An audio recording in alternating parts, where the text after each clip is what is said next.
할렐루야.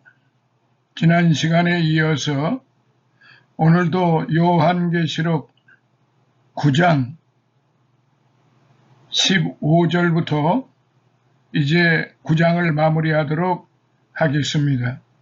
15절에 있는 말씀, 그 네 천사가 풀려나더라. 그들은 사람들 3분의 1을 죽이려고 그 연, 월, 일, 시를 위하여 예비해 둔 자들이더라. 자, 첫 번째, 풀려나더라. 다시 말하면 풀어 놓아졌다를 뜻하는데, 지금까지 하나님께서 억제한 것을 해제했다는 뜻입니다. 둘째, 그 연, 월, 일, 시를 위하여 말씀, 즉 하나님은 심판하실 그 시간까지 작정하셨고, 그 해, 그 달, 그 시에 그 환란이 이루어진다는 뜻입니다. 혹자는 말하기를 연은 360일, 월은 30일, 일은 1일로 모두 390일인데 이것을 연수로 바꾸어 가지고 터키군이 동로마를 침공한 횟수로 계산하기도 합니다. 그러나 취할 바 못되는 그런 말입니다. 이 예언은 장차될 계시록 1장 9절의 말씀, 장차될 예언인 동시에 위의 해석에는 그 시가 삭제되었고 이 전쟁에 동원된 병력이 2억이나 되기 때문입니다. 그 연, 월, 일, 시는 곧 인류 문명의 사주인데 하나님의 예정하신 주권적인 경륜의 뜻을 알 자는 아무도 없습니다. 우리는 다만 그 날의 재난을 피하기 위하여 항상 깨어 기도할 뿐입니다. 세 번째, 예비해 둔 자들이라. 예비하다. 하나님께서 예비하신 준비 상태를 나타내는 말씀입니다. 자, 네 번째, 죽이려고. 첫째 화는 하나님의 인을 맞지 아니한 자에게 5개월 동안 극한 고통만 주었으나 이번에는 죽이려고 예비해 두셨던 것입니다. 인류의 3분의 1은 여섯째 천사가 나팔을 불 때 이미 죽을 운명에 처해 있는 것입니다. 하나님께서 한번 작정하신 일은 사람이 변개할 수 없습니다. 7인 재앙 때는 검과 기근과 사망과 짐승으로 땅 4분의 1이 피해를 입었습니다. 계시록 6장 8절에. 그리고 7나팔, 7나팔 재앙 때에는 3분의 1의 재앙입니다. 그 3분의 1의 재앙이 첫째 나팔은 나무와 모든 푸른 풀 3분의 1이요. 둘째 나팔은 바다 3분의 1이요. 셋째 나팔은 강물과 샘 3분의 1이요. 넷째 나팔은 해와 달과 별의 3분의 1이요. 다섯째 나팔은 5개월 고통이요. 여섯째 나팔은 사람들 3분의 1입니다. 이것도 전체적인 재난이 아니라 부분적인 것을 뜻합니다. 가령 오늘날의 80억 이상의 인구를 기준으로 한다고 하면은 여섯째 나팔 재앙까지 인류의 절반이 죽는 셈이 됩니다.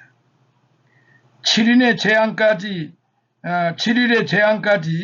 4분의 1이면은 그 3분의 2가 죽게 되고 여기서 3분의 1이면 또한 40억 이제 30억 가까이 25억이나 어쨌든 뭐 정확한 숫자보다는 어쨌든 3분의 1씩 죽어진다는 것입니다. 여호와께서 가라사대 내가 지면에서 모든 것을 진멸하리라. 내가 사람과 짐승을 진멸하고 공중의 새와 바다의 고기와 거치게 하는 악인들을 아울러 진멸할 것이라. 내가 사람들을 지면에서 멸절하리라. 나 여호와의 말이니라.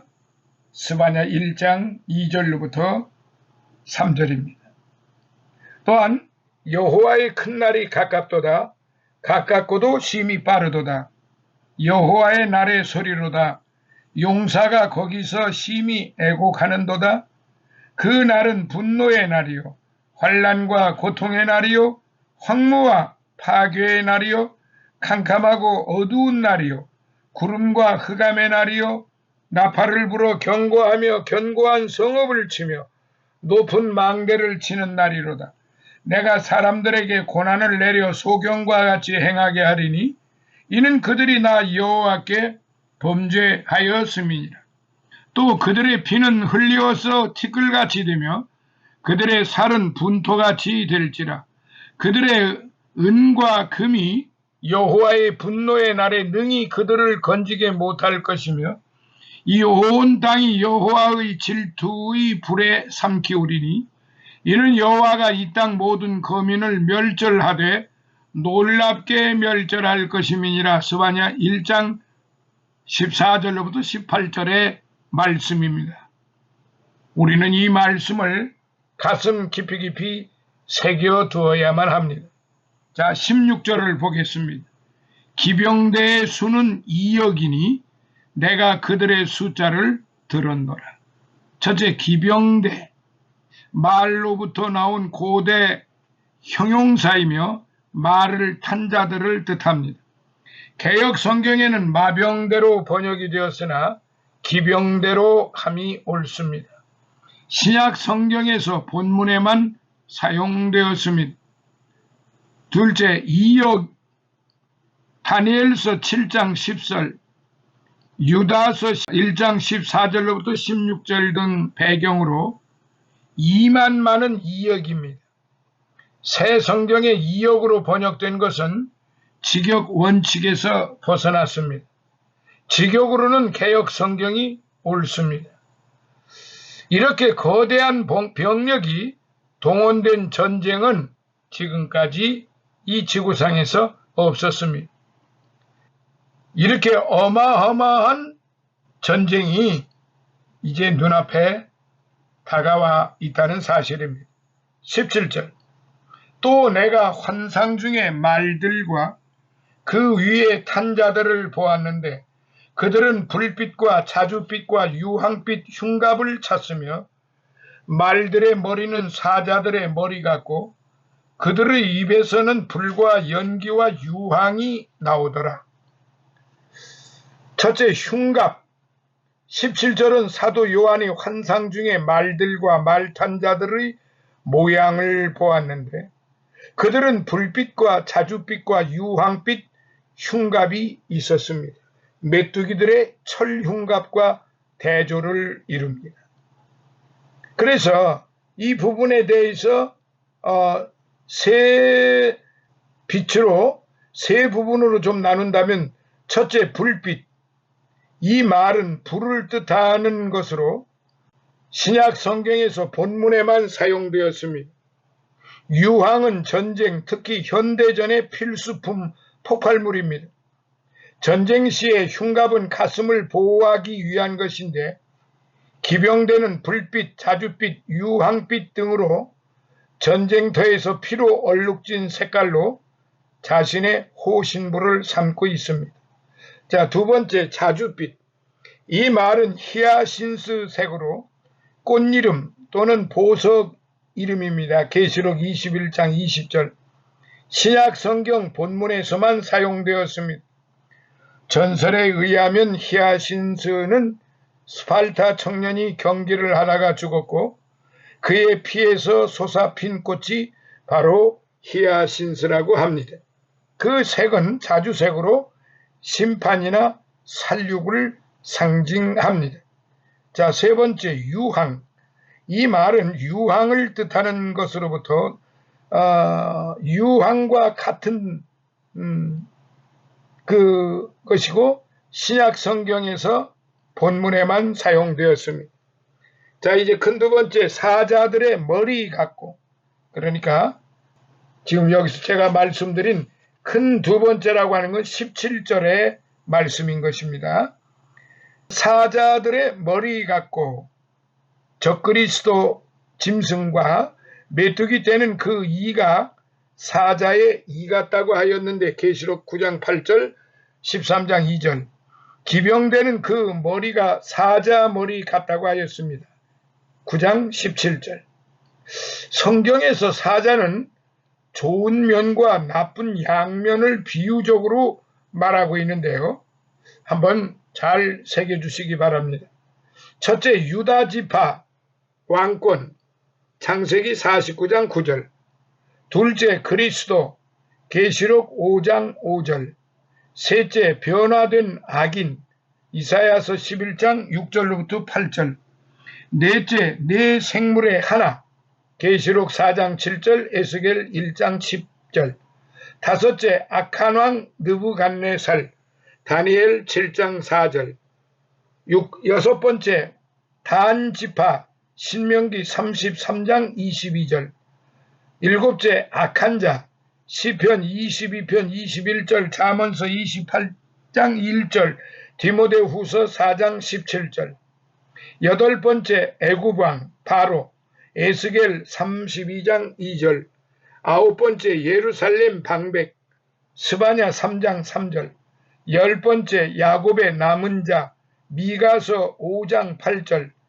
11번째, 솔로몬의 왕자의 충계의 열두사자 열왕기상 10장 19절로부터 20절 12번째, 사단 베드로전서 5장 8절 13번째, 수수께끼의 이용함 사사기 14장 14절로부터 18절 14번째, 속담의 이용함 전도서 9장 4절 그리고 또한 성경에서는 사자에 대한 특징을 다음과 같이 언급을 하였어요. 첫 번째, 짐승의 왕 잠언서 30장 30절 두 번째, 사납다 욥기 4장 10절 28장 8절 셋째, 찢고 뜯는다 시편 7장 2절 잠언서 22장 13절 넷째, 강하다 사사기 14장 18절 사무엘하 1장 23절 요엘서 1장 6절 다섯 번째, 담대하다 잠언서 28장 1절 여섯 번째, 포유하다 욥기 4장 10절 시편 104편 21절 잠언서 19장 12절 아모스 3장 4절 8절 계시록 10장 3절 일곱 번째, 먹이를 움켜잡는다 사무엘상 17장 34절 욥기 4장 11절 10장 16절 시편 10장 9절 17편 12절 여덟 번째, 산속에 살며 숲속에서 올라온다 예레미야 12장 8절 49장 19절 50장 44절 스가랴 11장 3절 아홉 번째, 은밀히 엎드려 먹이를 기다린다 에가서 3장 10절 열 번째, 위풍이 당당하다 잠언서 30장 29절로부터 30절 11번째, 두렵게 한다 아모스 3장 8절 12번째, 먹을 것을 찾아 으르렁거린다 시편 104편 21절 요한계시록에는 사자에 대한 기록이 6번 나타나 있는데 다음과 같습니다. 첫째, 네 생물 중에 하나 계시록 4장 7절 둘째, 그리스도의 승리 계시록 5장 5절 셋째, 천사의 부르짖음 계시록 10장 3절 넷째, 짐승 적그리스도의 본체 계시록 13장 2절 다섯 번째, 메뚜기의 모양 계시록 9장 8절 여섯 번째, 마병대의 머리 계시록 9장 17절 사자의 머리 같은 말은 사상의 악마성을 말하고 또한 흉악하고 흉포성을 말하며 아주 야만성 그리고 비인간성 무자비성을 의미하는데 이런 것을 종합해 볼 때 사자성어로 한마디로 말하면은 인면수심 우리 사람들에게도 인면수심이라는 말은 짐승 같은 사람, 짐승 같은 사람을 말하는데 바로 그게 악마성, 흉포성, 야만성, 비인간성, 무자비성이 다 들어가 있다는 거죠. 오늘 현대 우리 주변에 이런 사람들이 인면수심 같은 사람들이 많이 있다는 거죠. 오늘 저와 여러분들은 이 부분에 대해서 좀 더 폭넓게 우리 현대 우리가 살고 있는 이 환경을 잘 돌아보시면은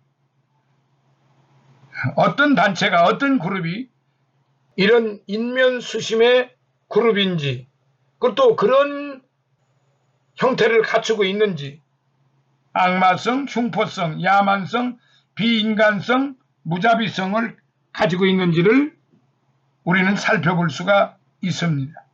자, 세 번째, 그들의 입에서 불, 연기, 유황은 둘째 화의 3대 재앙인데요.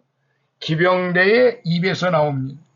사자의 입을 가진 짐승 적그리스도는 입을 크게 벌려 하나님을 향하여 회방합니다. 또 하늘에 거하는 자들을 회방하는 일을 합니다. 계시록 13장 6절. 그리고 메뚜기 떼들은 사자의 이를 가지고 물어뜯고 계시록 9장 8절. 기병대는 그 입에서 불과 연기와 유황을 한없이 분출시킵니다. 기병대의 입에서 나오는 불과 연기와 유황으로 인하여 사람의 3분의 1이 죽음을 당하는 것입니다. 계시록 9장 18절. 하나님의 입에서는 사람을 살리는 생명의 말씀이 나오지만 적그리스도 입에서는 인간을 죽이는 살인적인 불과 유황과 연기가 나오는 것입니다. 이것은 요엘 선지 예언의 적중입니다. 사도행전 2장 19절. 현대적인 불과 유황과 연기는 원자력전과 화학전의 연기를 뜻하기도 합니다. 모든 거짓 복음은 거짓 선지자의 입에서 나오는 연기입니다. 그리고 그것은 사람을 죽이는 불이요 유황불입니다. 소돔과 고모라의 악인들을 멸망시킬 때는 불과 유황이 비오듯 내렸습니다. 그때는 하나님께서 집중 내리셨어요. 그러나 마지막 때는 현대인들이 만든 과학 무기를 통하여 소돔과 같은 재앙을 받게 합니다. 인간의 손으로 만든 모든 살인 무기는 악인을 벌하시는 하나님의 심판의 도구입니다. 자, 이 심판의 도구를 조금 분류해 보면 첫째, 불. 말들의 입에서 나오는 불은 전쟁의 화력을 영적으로 거짓 불을 가리킵니다. 둘째, 연기. 연기는 전쟁의 화력으로 인해 생기는 현상일 것입니다. 연막탄의 종류 같은 것. 영적으로 악한 사상의 영향들이죠. 자, 세 번째, 유황. 유황은 폭발물의 원료입니다. 불과 연기와 유황은 폭격, 포격, 사격 등에 발달된 전술의 상징입니다. 자, 18절을 보겠습니다. 이 세 가지, 즉 그들의 입에서 나오는 불과 연기와 유황으로 말미암아 사람들의 3분의 1이 죽임을 당하더라. 여기서 첫 번째 이 세 가지는 그들의 입에서 나오는 불, 연기, 유황을 말합니다. 두 번째로 죽임을 당하더라, 죽이다. 그러므로 이 말은 수동태 직설법이기 때문에 죽더라가 아니라 죽임을 당하더라가 옳은 번역입니다. 불과 연기와 유황으로 인하여 사람 3분의 1이 죽임을 당합니다. 19절 봅니다. 그 말들의 힘은 그들의 입과 꼬리에 있으니 이는 그들의 꼬리가 뱀 같고 머리가 달렸으며 그것으로 상하게 하더라. 첫 번째 힘은 말들의 힘의 출처를 말하고 있는데요. 머리와 꼬리는 몸 전체를 표현하는 말인데 머리의 힘은 불과 연기와 유황이요. 꼬리의 힘은 뱀의 힘과 사력입니다. 그러니까 독입니다. 독. 뱀이란 말에 이 군세가 사단의 세력인 것을 밝히고 있습니다. 즉 사단의 출현 아래 대전쟁이 자행되고 많은 생명을 잃을 것을 말한 것입니다. 자, 두 번째, 그들의 꼬리는 뱀 같고 그랬습니다. 여기 이사야서 9장 15절로부터 16절에 보면요, 머리는 곧 장로와 존귀한 자요, 꼬리는 곧 거짓말을 가르치는 선지자라. 백성을 인도하는 자가 그들을 미혹해 하니 인도를 받는 자가 멸망을 당하는도다. 이사야서 9장 15절로부터 16절의 말씀입니다. 위에 성구가 밝힌 대로 머리는 장로 곧 존귀한 자요, 꼬리는 거짓말을 가르치는 선지자입니다. 메뚜기의 꼬리는 전갈 같은 꼬리로 쏘는 침이 있어 사람들을 죽이지는 못하게 하고 5개월 동안 심하게 아픈 고통을 주기만 했으나 기병대가 탄 말들의 꼬리로는 많은 사람들을 죽입니다. 전갈의 꼬리가 뱀의 꼬리로 변장되면서 많은 사람들을 죽입니다. 인류의 시조가 뱀의 미혹으로 타락을 했는데 창세기 3장 1절로부터 5절에 마지막 때에 또 뱀이 나타나 많은 사람을 죽입니다. 에덴 동산에서 하와를 타락시킨 뱀은 하나님의 피조물 가운데에서 가장 교활합니다. 창세기 3장 1절. 말하는 능력이 있고 분별의 능력이 있고 지혜롭고 하나님의 계획에 관한 지식을 갖고 있었습니다. 지금까지 알려진 뱀의 종류는 약 2,400종이 되고 그 가운데에서 팔레스틴 지역에만 약 30종이 있다고 하는데 성경에서 뱀의 비유적 용법은 다음과 같습니다. 첫째, 블레셋 사람. 두 번째, 애굽 군대. 세 번째, 술의 해독. 네 번째, 거짓 진리. 다섯 번째, 사단. 여섯 번째, 악인의 해. 일곱 번째, 지혜. 여덟 번째, 하나님의 원수. 아홉 번째, 저주. 열 번째, 외식하는 자. 이런 것들이 뱀을 비유하는 대상들입니다. 자, 세 번째, 머리가 있어. 개역 성경에서는 19절에 꼬리라는 말이 3번 있으나 원문에는 2회뿐입니다. 뱀의 꼬리에 있는 머리는 뱀, 사상을 가진 거짓 선지자의 두목을 뜻합니다. 전쟁이 일어나면 광신적인 교리와 사상은 더욱 흉포하고 잔인해져서 인명을 파리 목숨처럼 여길 것입니다. 마귀 군대가 한때 승리하는 비결은 그 거짓 교훈과 악한 사상을 사람의 심령에 선포하여 미혹시키는 데 있었습니다. 이 전쟁은 하나님께서 이교국을 일으켜서 땅 위에 징벌을 베푸는 것이니만큼 그것이 한동안 무력으로 또는 사상으로 기세를 얻는다고 박윤선 박사는 그렇게 해석을 했습니다. 이 기세는 뱀의 하수인인 그 두목을 통하여 더 광적인 세도를 나타낼 것입니다. 자, 20절. 그리고 이러한 재앙으로 죽지 않은 나머지 사람들은 자기들의 손으로 행한 행실을 여전히 회개하지 않았고 마귀들과 보지도 듣지도 걷지도 못하는 금, 은, 동, 돌과 목상들에게 숭배하는 것을 그치지 않았으며 첫째, 회개하지 아니하고 즉 마음을 돌이키다를 뜻하는 직설법인데 여전히 살아남은 3분의 2 인류의 자손들은 그들의 전통과 그들의 그 유래, 신조와 행위를 바꾸지를 않습니다. 그러니까 신약 성경에서 기록된 대로 장로들의 전통과 그들의 그 신조 행위를 그렇게 3분의 1이 사람들이 지구의 인간의 3분의 1이 죽었는데도 그들의 신조와 행위를 바꾸지 않는다는 사실입니다. 하나님께서 이들을 살려둔 것은 그들이 의로워서가 아니라 회개하여 살기를 바라시는 하나님의 자비하심 때문입니다. 그러나 그들은 첫째 화와 둘째 화에서 살아남았으나 끝까지 회개치 않습니다.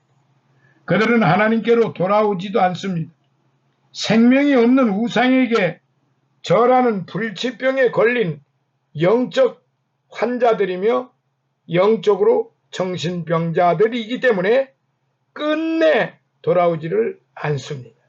두 번째, 숭배하는 것을 엎드려 절하다라는 뜻인 가정법입니다. 그러니까 숭배를 어디에다가 하느냐? 여러 귀신, 우상들, 금, 은, 동, 돌, 목, 사람들, 이상의 것들은 보거나 듣거나 다니지 못하는 죽은 신입니다. 사람들의 이성이 허망하여지고 미련한 마음이 어두워져서 스스로 지혜에 있다 하나 우둔하게 되어 썩어지지 아니하는 하나님의 영광을 썩어질 사람의 형상과 짐승과 버러지 형상의 우상으로 바꾼 것입니다. 로마서 2장 21절로부터 23절. 이들은 차라리 두 번째 화가 임할 때 죽는 것이 더 나았을 것입니다. 자, 이제 9장 끝으로 21절. 또 자기들의 살인과 마술과 음행과 도둑질을 회개하지 아니하더라. 첫째, 살인과 십계명의 후반 순서에도 살인이 첨가되었습니다. 하나님께 대한 바른 신앙을 떠난 자는 이런 부도덕이 따르기 마련입니다. 살인은 자기들이 주장하는 교리와 사상만이 유일한 진리라고 주장하면서 남을 이단시하고 미워하며 정죄하는 행위를 뜻하기도 한다는 사실을 우리는 알아야 합니다. 꼭 자기가 사람을 죽여야만 살인으로 생각을 하는데 우리 성경적인 진리는 남을 이단시하고 미워하며 정죄하는 행위를 뜻하는데 아무나 그렇게 하는 게 아니라 예수 그리스도를 부인하는 자, 예수 그리스도를 대적하는 자, 예수 그리스도를 전하지 아니하고 다른 것을 전하는 자, 이런 자들이 결과적으로 영적인 살인자들이다, 이렇게 생각하면 됩니다. 두 번째, 마술, 마취약, 즉 마약을 뜻하게 되었으며 또한 요술로 발전을 했습니다. 신약 성경에서는 본서에 2회 나타납니다. 계시록 18장 23절, 갈라디아서 5장 20절. 그러니까 이 마술을 하는 자들은 결과적으로는 사람들을 속이기 때문에 그 속이는 자의 대명사가 되어 있는 것입니다. 그래서 오늘날 우리 주변에 매직, 마술을 하는 자들이 많이 있잖아요. 근데 그 마술을 하는 자들은 대개가 다 거의 100%가 다른 사람을 속이는 겁니다. 이 다른 사람을 속인다 자신은 어떠한 그게 예술이라고 생각을 하지만은 성경으로 볼 때 그건 예술이 아니라 사술입니다. 그러니까 거짓이기 때문에 성경에서는 이런 것을 이제 마술이라고 말하면서 그야말로 사람들을 거짓으로 속이는 것이라 해서 악함으로 보는 것입니다. 그래서 신약 성경에서는 제가 조금 전에 말씀드린 대로 계시록 18장 23절, 갈라디아서 5장 20절에 나타나는데 현대적인 복술은 기복신학이고 또는 과학을 미신하여 컴퓨터로 점치는 행위들입니다. 출애굽기에서 마술은 하나님의 권능을 모방하여 대항하는 것으로 되어 있으니까 결과적으로 하나님을 대적하는 것입니다. 출애굽기 7장 11절 22절. 자, 세 번째, 음행과 음행은 육적으로 현대인의 성개방 풍조에 따라 성행위가 문란해지는 것을 뜻하고 영적으로 우상 숭배 행위를 뜻합니다. 성도들이 주님보다 세상을 더 사랑하는 것은 간음 행위와 같다고 했습니다. 야고보서 4장 4절. 마지막 때에는 땅에 거하는 자들이 음행의 포도주 비진리에 취하여 짐승과 간음하게 된다고 계시록 17장 2절에 기록이 되어 있습니다. 이것은 교회가 타락하여 적그리스도, 짐승 정권과 타협하는 것을 의미하는데, 둘째 화가 지나갔음에도 이들은 이 음행을 회개하지 않는 것입니다. 자, 네 번째, 도둑질. 도둑질하다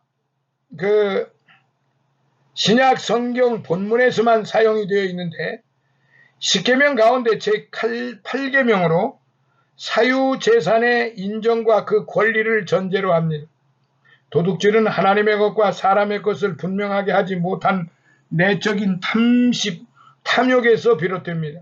살인, 마술, 음행, 도둑질은 모세의 계명과 율법에서 금지한 구약적 인간의 행위로 해석할 수 있지만은 우리가 살고 있는 오늘의 현대적 개념으로 볼 때 현대적 개념으로 해석하는 것이 더욱 타당합니다. 다섯 번째, 회개하지 아니하더라. 회개하다의 부정과거 능동태 직설법인데, 하나님의 선택받은 백성들은 환난 가운데에서 회개하지만 악한 자들은 더욱 강팍해져서 회개하지 않는 것이 특징입니다. 여섯째 나팔, 둘째와 가 지나갔으나 그들은 계속 회개하지 않습니다. 뿐만 아니라 우상을 경배하는 일을 그치지 않고 계속한다는 사실입니다. 9장 20절. 자, 오늘은 요한계시록 9장 이제 15절로부터 21절까지 마무리를 각 절을 살펴보았습니다. 다음 시간에는 이제 전체적인 총정리로 말씀을 드리도록 하겠습니다. 오늘의 강은 50강입니다. 50강. 다음 시간에는 51강으로 여러분을 만나 뵙도록 하겠습니다. 감사합니다. 할렐루야.